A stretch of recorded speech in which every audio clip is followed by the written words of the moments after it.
Hello guys, आज हाम्रो आलु लाउने काम चल्दैछ है।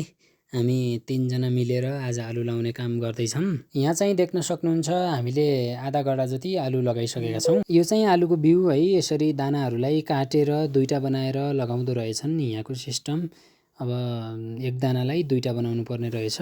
हामीले आलु काटेर दुईटा बनाएर सकिसकेका छौँ। हामी 3 जना मिलेर एकजनाले चिरा काट्ने, एकजनाले आलु हाल्ने र एकजनाले फेरि चिरा छाप्ने गर्दै थियौँ है। बुवाले चिरा काट्दै हुनुहुन्छ। अनि चिरा काटेर सकिसकेपछि यसरी आलु राख्दै जानुपर्छ है।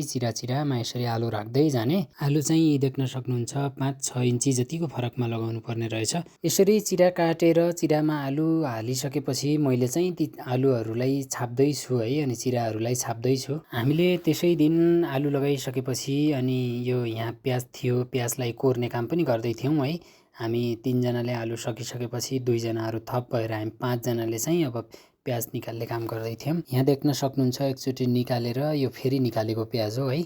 यो गड्डामा खोदाइ गर्न चाहिँ एकदम साह्रो थियो है। देख्न सक्नुहुन्छ बहुत झारले गर्दा एकदम समय धेरै लागेको थियो।